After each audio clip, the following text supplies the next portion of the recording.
Rebecca had been on the phone with her beloved daughter Sophia for more than an hour, and she couldn't get enough of the conversation.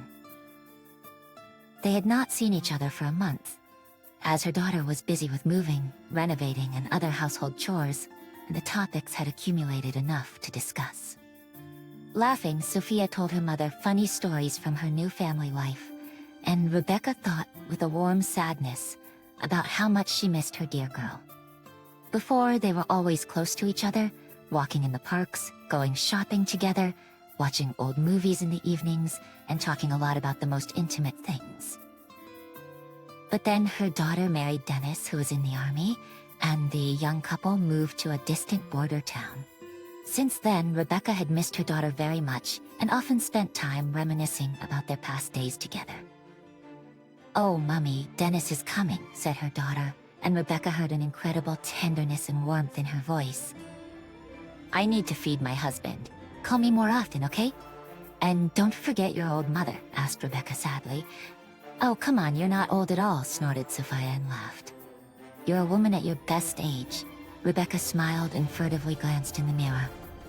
From the reflection, she saw a grown-up but still beautiful woman, with a proud posture and a nice figure for her age. Even the beginning of gray in her hair gave her a sophisticated charm and did not age her at all. Only the wrinkles around her eyes and lips were already difficult to hide, and more of them were appearing every day.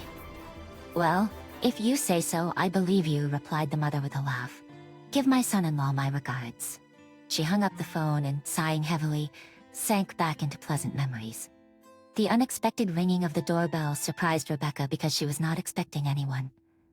Her husband was not supposed to be back until late at night, and her only friend, Eliza, had gone to her summer house. The doorbell rang again, and Rebecca, frowning at such insistence of an unexpected guest, hurried into the hallway. But as soon as she opened the door, there was no trace of her irritability.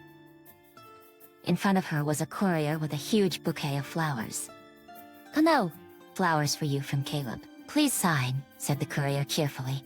"Ah, from Caleb," smiled Rebecca, and her heart squeezed with tenderness. "This is my husband," she added for some reason. "You have a great husband."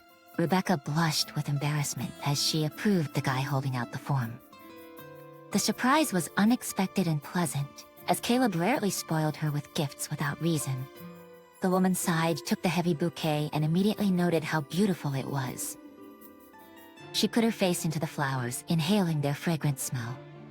The woman decided to put the bouquet in a vase, but suddenly a card fell out, which Rebecca did not notice at first. It said a love confession on it. A smile slowly spread across Rebecca's lips as she read the signature on the back. "To Linda from Caleb." The joy of the gift quickly faded, replaced by doubt. It must be a mistake, thought Rebecca. To be sure, she decided to ask her husband about it. "Caleb, I got your flowers," she said hesitantly as he returned from work. Her husband froze for a moment, then turned to Rebecca and smiled broadly. "I just wanted to make you feel good. I hope you enjoyed it," he answered immediately.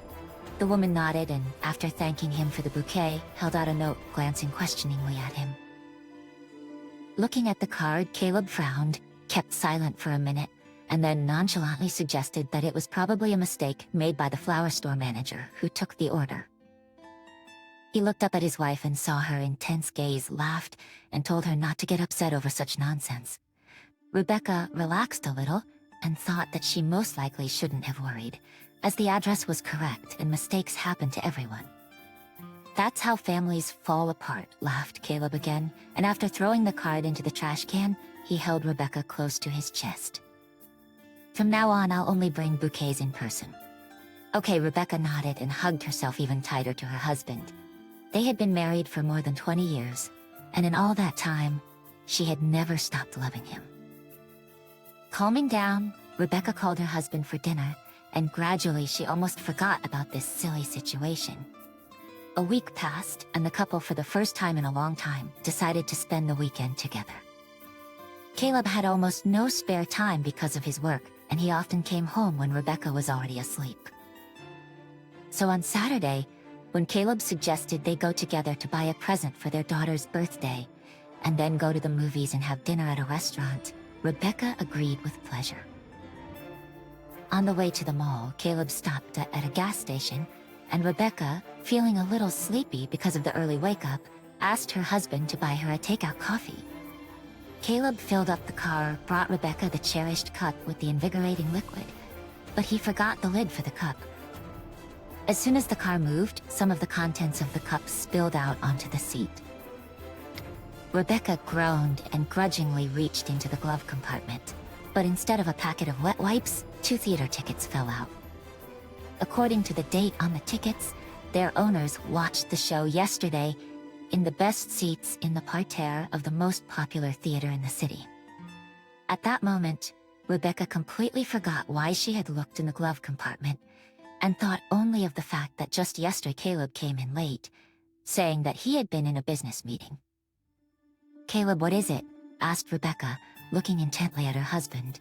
The husband squinted at Rebecca without taking his eyes off the road, calmly said, "Some tickets." "I can see that myself," resented Rebecca. "And after that, you were gonna claim you were at work yesterday?" The man frowned, and then tapping himself on the forehead, laughed, and said that yesterday he had given his car to his friend who had recently found a new girlfriend. They were going to the theater, but the friend had given his car to be repaired. "What a nice story," said Rebecca thoughtfully, still hesitating. "But I couldn't say no to him." "Don't you believe me? Well, if you'd like, let's call him, and you'll hear everything yourself," grumbled Caleb, and demonstratively pulled out his phone to find his friend's contact. Rebecca, a little embarrassed, covered his hand with hers. "No need, Caleb. I believe you. I always knew you were a wise man," he replied contentedly, and brought her hand to his lips. However, Rebecca's mood that day was spoiled. She wandered absent-mindedly through the mall, not enjoying the shopping, and all because doubt had settled deep in her soul. There were too many coincidences, but the last straw in the cup of her patience was another accidental find. Rebecca, as usual, was putting things in order in the house and selecting things for the wash, found in one of the pockets of Caleb's jacket a check from the exclusive underwear store. No matter how she tried to find some harmless explanation, she could not. The conclusion was apparent. Her husband bought this underwear for another woman. To find out for sure, this time Rebecca decided not to ask him anything, but just to follow him. And the first attempt confirmed her hunch. Rebecca saw Caleb meeting with a young pregnant girl during his lunch break, and judging by the passionate way he kissed her, she was hardly just his colleague. There was a big scandal at home with tears and breaking of dishes, but this time Caleb didn't lie and just left, slamming the door. And in the middle of the night, he returned.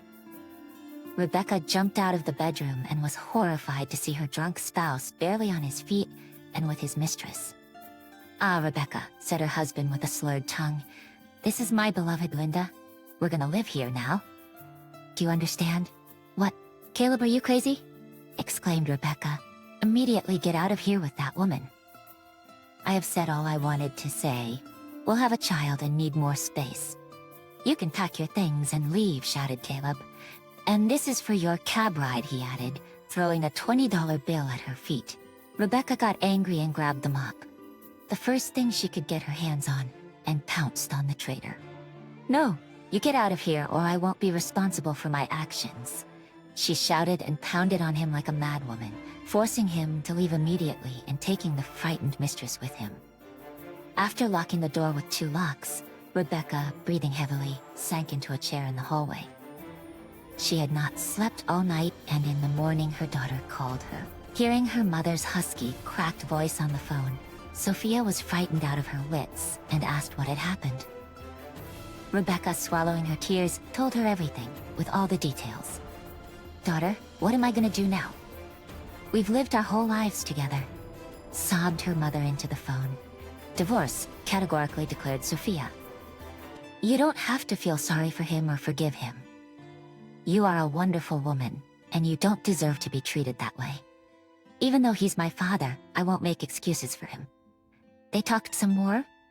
Sophia tried her best to reassure her mother, and then called every day to make sure she was okay. Upon learning of what had happened, her friend Eliza immediately offered her support. Came to Rebecca and spent all her spare time with her. So, Thanks to her loved one's care, Rebecca's pain gradually receded, and the woman realized that she wasn't alone at all. Caleb returned exactly 3 weeks later. He held a bouquet of flowers, but without any card. He looked unkempt, depressed, and miserable like a beaten dog. Rebecca wouldn't let him in, leaving him outside the door, and asked him glumly why he had come. "I realized I can't live without you," murmured Caleb, looking ingratiatingly at his wife. "I'm sorry, Rebecca. I love you only, and I'm ready to come back. What about your baby?" asked Rebecca dismissively. "He's not mine. Linda tricked me." I heard her confessing to her friend that all she wanted from me were presents and this apartment in the center of the city. As it turned out, her husband's mistress did get pregnant by another man. But Caleb, who had a spacious apartment, a summer house, and a high-paying job, seemed like a better match for her, so she lied to him about the baby. The plan almost succeeded, but an accidentally overheard conversation ruined it completely. Caleb lived in hotels for a while and then decided to go back to his wife. Rebecca looked at her defeated spouse, feeling no pity for him, no former love. It was strange to her to realize that such strong feelings as she thought could be so easily thrown out of her heart. She asked her husband in a calm tone to wait for her outside the door. A few minutes later, she returned, pushing a huge suitcase in front of her. "This is your stuff. We'll meet at the lawyer's office," she said with a grin, and dropped a crumpled $20 bill at his feet. After these words, Rebecca slammed the door in her husband's face and had no intention of opening it again.